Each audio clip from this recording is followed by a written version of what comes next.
My next guest on the program on the back of the Week in Politics is Greens Senator Sarah Hanson-Young. Thanks very much for your time today. Thanks for having me, Tom. Let's begin on the back of what we just heard there on Bridgette McKenzie. This is just following the grand tradition of handing out grants to try to win seats, isn't it, since time immemorial? It's a sad reality, isn't it, that people are going, oh, well, they're at it again, snouts in the trough, pork barrelling where it suits them. You know, I think this is so brazen, however, that there is going to have to be some type of inquiry into it. I know our team and the Greens are looking at whether there needs to be a Senate inquiry. I know other members are looking at that as well. I think that's inevitable. But I think more than anything, it just isn't in line with even the ethos of these sporting institutions and these clubs. You know, what's fair should be fair. It shouldn't be rigged. You shouldn't change the rules to suit certain teams or certain players. And, you know, frankly, it's not cricket. Haven't we, you talk about an inquiry, don't we know everything? We've had an independent inquiry carried out already that's told us everything. What would an inquiry tell us? I think the Senate will probably want to have a good look at this and look at it from a responsibility of a minister. What are the unanswered questions? Well, I think it's about the fact that people, it shouldn't be that these things just happen and that's good enough. There needs to be some kind of action and some kind of accountability. So it'll be up to the Senate when we get back as to what they want to do. But I think it's a sad reality, to be honest, Tom, that we think, oh, well, pork barrelling's gone on for donkey's years. Well, it's time it stopped.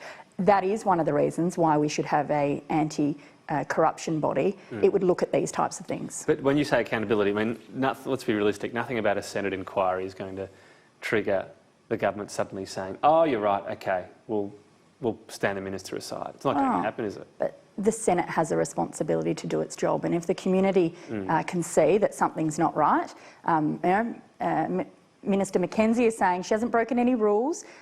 Well, the rules clearly need to be fixed if that's the case. This type of pork barrelling, feathering your own nest, buying votes, shouldn't happen.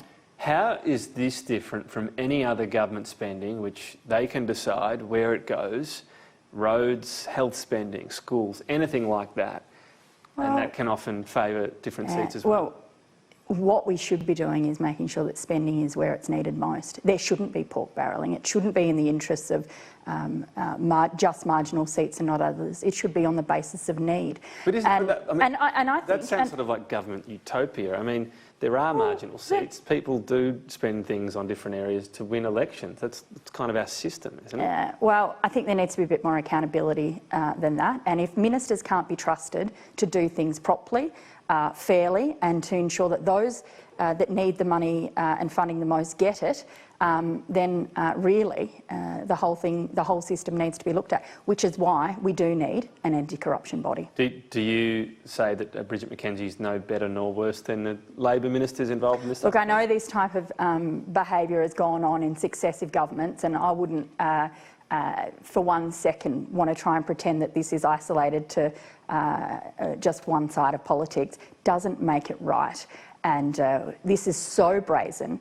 It was so obvious. I mean, in my home state in South Australia, of course, we caught wind of this very early on because of the fact that it was a Liberal candidate promising the money in Georgina Downer. She wasn't even the local member, and she was down with a big novelty check to a sports club trying to win votes, trying to buy votes. It just isn't on. The public don't like it, they're cynical about it, and it's up to us. If we want to improve the way politics is seen in the eyes of the public, we've got to take some responsibility. Probably the ultimate pork barreller in terms of size was the Submarines in South Australia. Well, Tom, you know, there's been a lot of water under that bridge, and there are still a lot of questions about whether those submarines, that $50 billion, is really worth it. But were you welcoming worth the local jobs that it would bring and so on? I would like local jobs, but I don't think that $50 billion is the way you do that. I'd prefer to see that money being spent on health, education, training, making scrap the subs altogether? Well, the Greens' position has been we don't need 12 submarines. We could replace the ones that are there. We don't need to double them. You're talking today as well about Extinction, so you want to launch an inquiry around possibly extinct animals out of the bushfire crisis? Yeah. Well, what we've seen out of this bushfire crisis is, this is an environment in collapse. We've seen the bushfires as a result of the drying climate, as a result of climate change.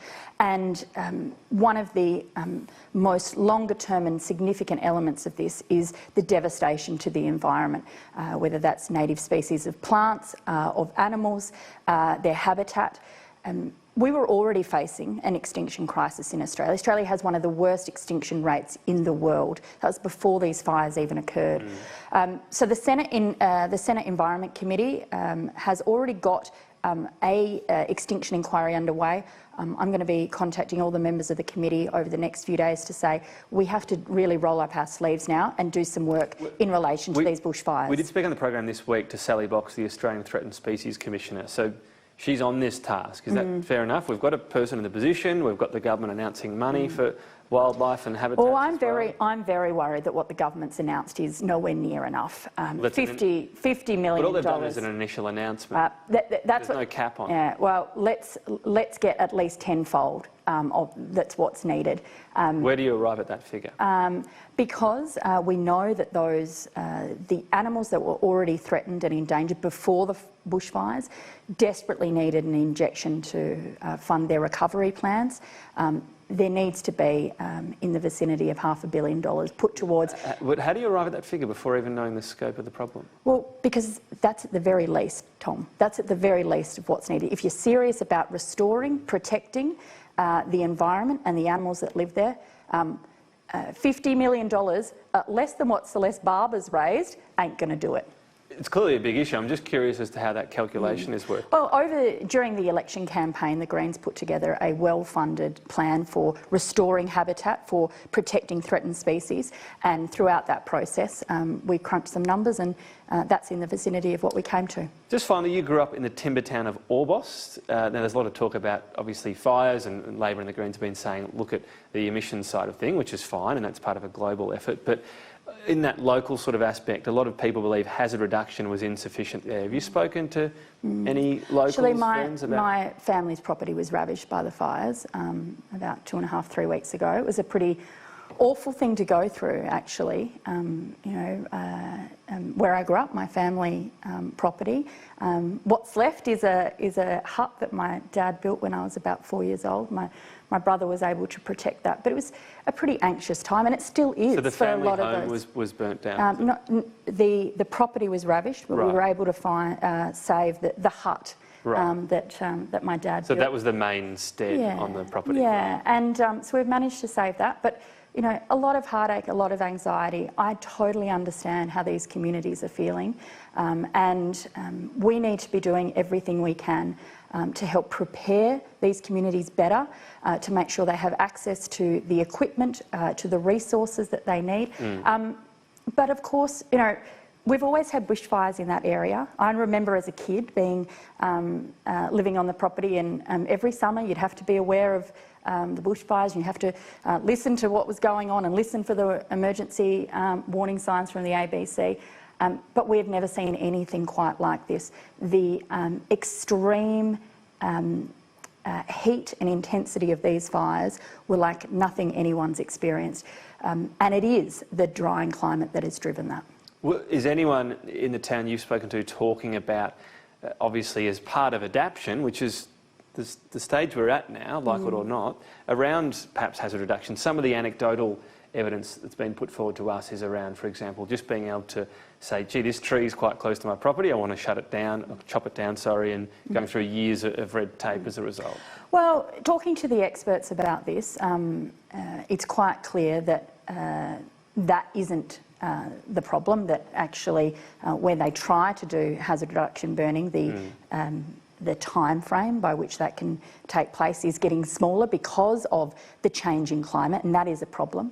The last thing we need is less protection for the environment and less regulation. What we need is actually people being able to carry out preparations that are in line with the best available science and what the experts, the emergency experts, say. So we've spoken to commissioners, and they've said what you have said, that smaller windows, that the large-scale public land hazard reduction, if you like, has been limited by the weather. But I'm talking about that individual property sense, you know, whether it be that tree that's 20 metres from your homestead that happens to be a gum, you know, the oil is going to spit off and cause that fire, that we might need to be more open to cutting down trees that previously we said no, keep them there? You know, I think this is all part of the conversation that needs to be had about how we prepare and how we resource ourselves in the midst of what is a changing climate.